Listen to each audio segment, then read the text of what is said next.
ٹھیک ہے جی.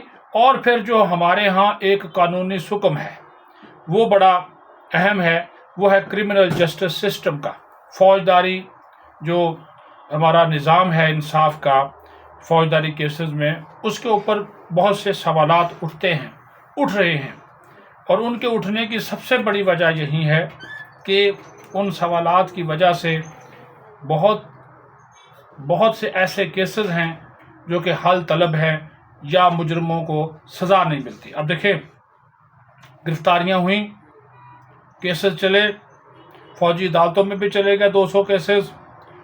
جو مرکزی لوگ ہیں، پابند سلاسل ہیں، بشمول عمران خان نیازی، شاہ محمود قریشی، یاسمین راشد، کچھ رپوش ہیں جس طرح حماد اظہر، مراد سعید، عمر ایوب، اعظم سواتی، اس قسم کے لوگ جو رپوش ہیں، سب کے بارے میں سب کا ڈیٹا ہے.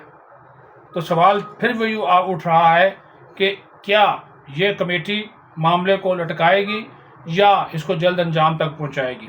تو حکومت کا یہ موقف ہے کہ یہ جو کمیٹی ہے 2 ہفتوں میں اپنی سفارشات دے دے گی، وزیر اعظم کے پاس چلی جائیں گی، کابینہ میں پیش کی جائیں گی، اور پھر ان کو منظر عام پر لایا جائے گا. اور اس کی روشنی میں پھر اگر یہ حکومت ان مجرموں یعنی کہ 9 مئی کے مجرموں کے خلاف اگر کارروائی نہ کر سکی تو اپنی سفارشات آنے والی حکومت کے لیے رکھ جائے گی، تاکہ ان لوگوں کے خلاف جو ہے وہ اس کو جو کارروائی ہے اس کو منطقی انجام تک جو ہے وہ پہنچایا جا سکے. یہ بڑے ایشوز ہیں، بڑے مسائل ہیں. یہ ایسے مسائل ہیں جس کے اوپر ہم اس وجہ سے بات کر رہے ہیں کہ یہ پاکستان کی قومی سلامتی کا مسئلہ ہے کہ قومی سلامتی کے اداروں کے اوپر حملہ کیا گیا. اب جو نئی فوٹیجز آ گئی، ISI کا جو دفتر ہے فیصل آباد میں، اس کے اوپر حملہ آور ہوئے لوگوں کی نئی فوٹیجز آ گئی، شکلوں کے ساتھ آ گئی. پہلے تو گڈ موڈ تھا، اچھا لاہور میں جناح ہاؤس جلایا گیا، اس کے حوالے سے نئی فوٹیج آ گئی، وہ بھی بڑی زبردست، اس میں بھی اور کچھ شواہد مل گئے. اسی طرح جو GHQ پہ حملہ آور لوگ ہوئے، ان کے حوالے سے بھی نئی جو ویڈیوز ہیں وہ سامنے آ گئی. مطلب کہنے کا یہ ہے کہ اگر یہ ریکارڈ اکٹھا کیا جا رہا ہے، یہ دستاویزات ہیں، آڈیو لیکس ہیں، ویڈیو لیکس ہیں، ویڈیو بیانات ہیں، تو پھر بھائی انتظار کس چیز کا ہے؟ کمیٹی بنانے سے تو کچھ نہیں ہوگا.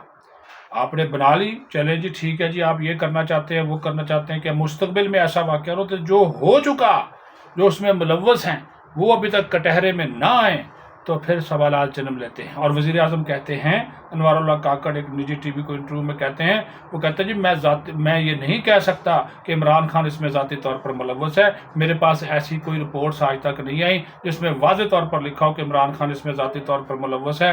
تو یہ تو آپ اپنا کیس خود جو ہے وہ پھر کر رہے ہیں. ایک طرف کہہ رہے ہیں وہ اس کا ماسٹر مائنڈ ہے، دوسری طرف ملک کا وزیر اعظم کہہ رہا ہے کہ میں ذاتی طور پہ نہیں کہہ سکتا کہ وہ اس میں ملوث ہے.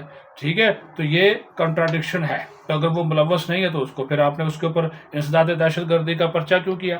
اس کو آپ نے اندر کیوں کیا ہوا؟ یہ وہ سوالات جو ایک ذہنوں میں آتے ہیں، عام آدمی کے ذہن میں بھی آئیں گے.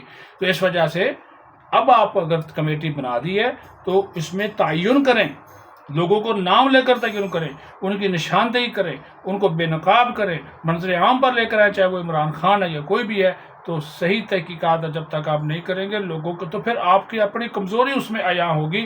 تو اس کمزوری سے بچنے کے لیے ضروری ہے کہ جو لوگ اس میں ملوث ہیں، جس کا جتنا کردار ہے، اس کو سب کو نام کے ساتھ آپ اس قوم کے سامنے لائیں، تاکہ آئندہ کسی کو جرت نہ ہو کر ریاست اور قومی دفاعی اداروں کے اوپر حملہ آور ہو. اپنا خیال رکھیں. پاکستان زندہ باد.